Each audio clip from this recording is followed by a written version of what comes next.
Bienvenue sur Gabon 24, Madame, Messieurs. Dans le cadre de l'émission Parlons Climat, je reçois pour vous Magloire Muganga, coordonnateur scientifique à l'Agence nationale des parcs nationaux du Gabon. Monsieur Magloire, merci d'avoir répondu à l'invitation de Gabon 24. Merci à vous. Alors, vous avez été au centre du projet d'adaptation face aux effets du changement climatique. Qu'avez-vous observé comme résultat?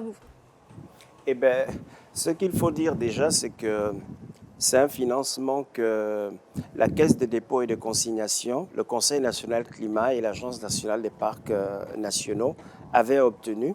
Donc, le consortium des trois structures avait été monté pour bénéficier d'un financement sur l'amélioration des connaissances scientifiques et techniques sur le climat.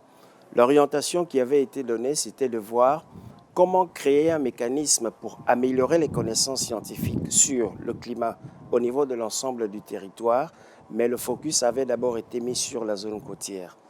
En matière donc de retour d'information, il y avait d'abord prioritairement la façon dont les lacunes en matière d'information climatique avaient été mises en exergue au cours donc de l'ensemble des travaux, parce que ce qu'on doit retenir pour bien comprendre le climat, c'est qu'on doit disposer d'instruments. Or, les instruments aujourd'hui dans notre pays font cruellement défaut. Et pour améliorer cela, justement, nous avons fait le tour du territoire pour essayer de regarder qu'est-ce qui manquait et comment est-ce qu'on pouvait créer un dispositif permettant de mieux structurer la récolte des données et d'informations en lien avec le climat. Pour mieux comprendre le climat, on doit disposer de trois types d'instruments.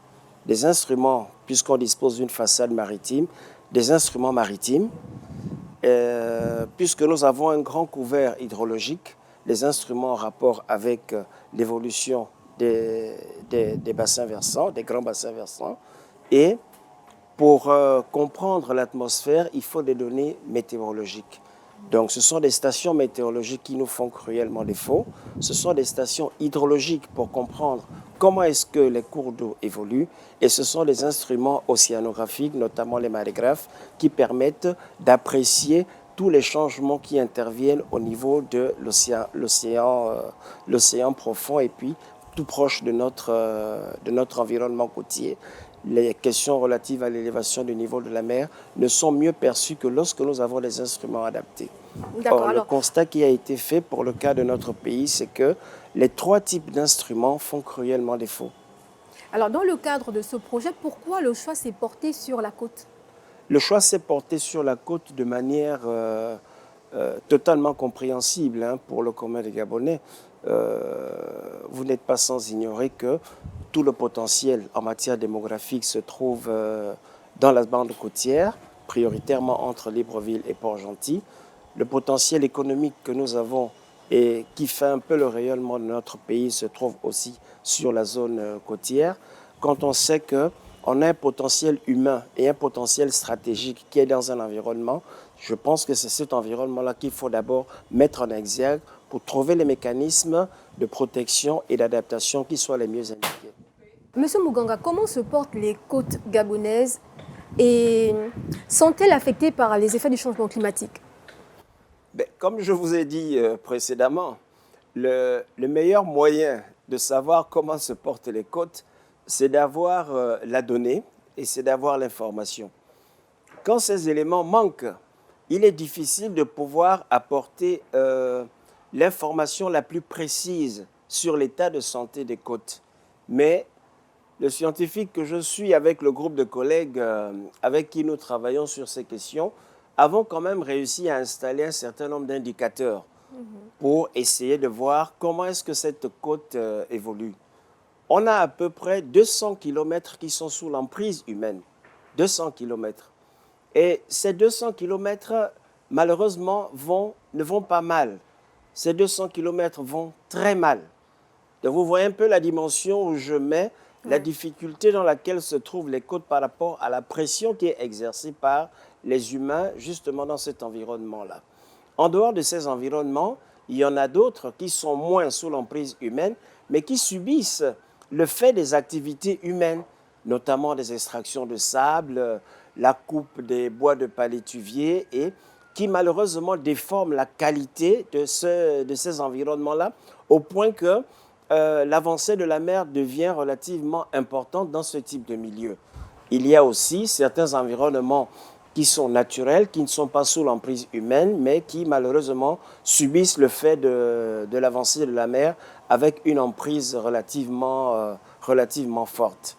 Alors, je peux dire donc que les côtes gabonaises vont assez mal quand même. Alors, qu'est-ce qu'il faudrait faire devant ce schéma que vous venez de décrire? Le schéma, de mon point de vue, est relativement simple. Nous disposons d'un pays et la meilleure manière de lancer ce que nous appelons avec nos collègues la planification côtière, c'est-à-dire une orientation stratégique qui amène à occuper maintenant l'espace côtier, devait se faire dans un cadre de concertation. Nous, les scientifiques, nous avons trouvé les mots. Nous, les scientifiques, nous donnons des orientations sur la manière avec laquelle ces mots peuvent être réglés et corrélés. C'est maintenant aux politiques de prendre la suite. Un des enjeux, c'est l'occupation de l'espace littoral. Nous avons fait une production il y a quelques années avec des collègues où nous nous sommes rendus compte que dans l'ensemble du monde entier, il y a une seule structure qui a réellement besoin d'être les pieds dans l'eau, c'est le port. En dehors du port, nous estimons que l'ensemble des autres structures peuvent aller suffisamment en arrière pour permettre à la mer de pouvoir faire son jeu normal. Parce que un coup la mer avance, un coup la mer recule.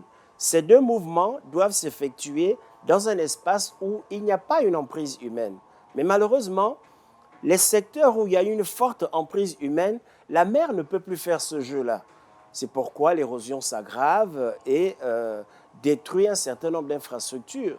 Parce que beaucoup de gens voient l'érosion aujourd'hui comme étant un problème, alors qu'il s'agit d'abord en réalité d'un phénomène physique et qui est relativement naturel.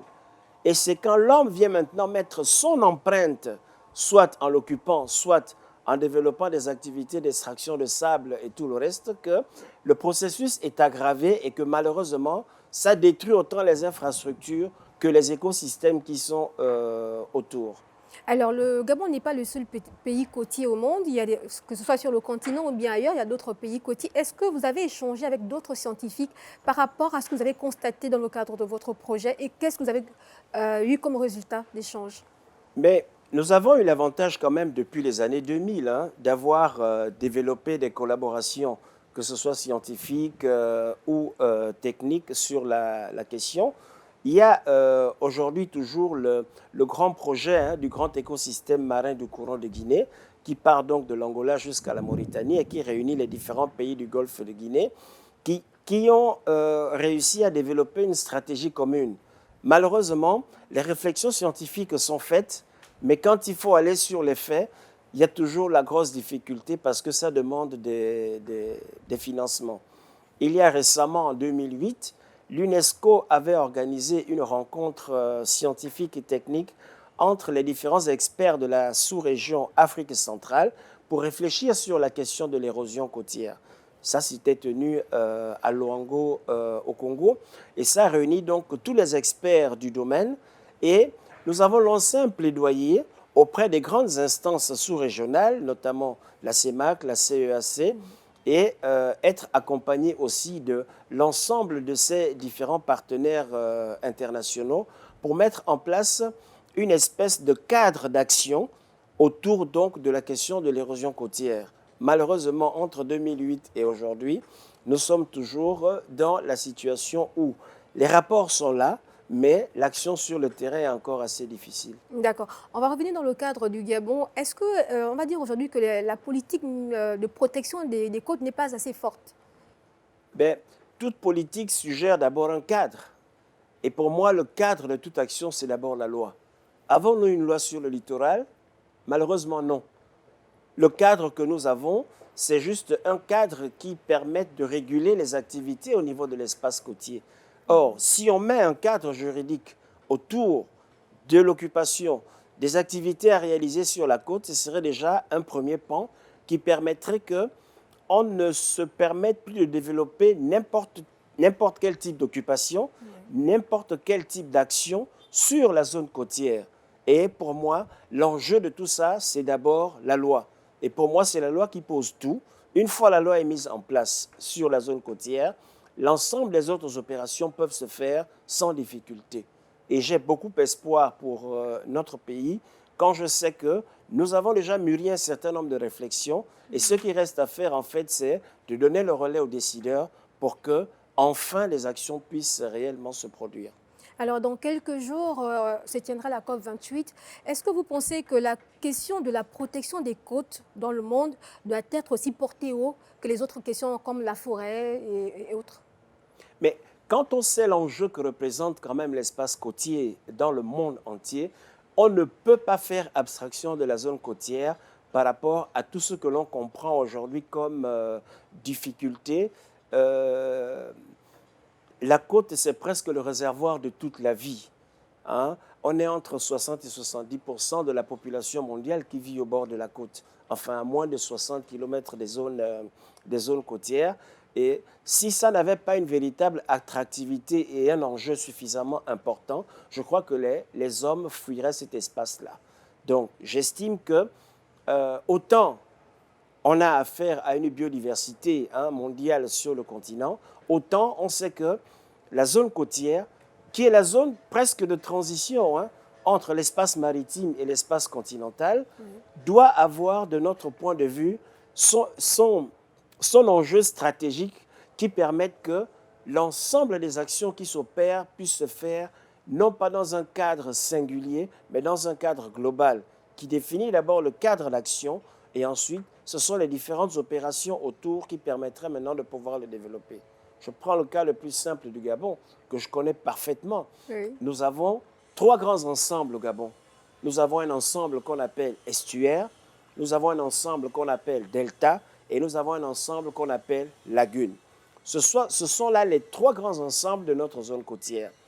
On n'aménage pas dans un estuaire comme on aménage dans un delta. Oui. On n'aménage pas dans un delta comme on aménage dans une lagune. Alors, les actions singulières qui seraient faites en fonction des différentes spécificités de nos systèmes sédimentaires, parce que c'est le sédiment qui est un peu à l'origine de la mutation de ces différents environnements.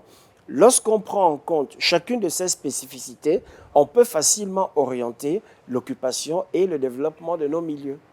Merci, Monsieur Magloire Muganga. Je rappelle que vous étiez l'invité de Parlons Climat sur Gabon 24. Mesdames et messieurs, c'est la fin de ce programme.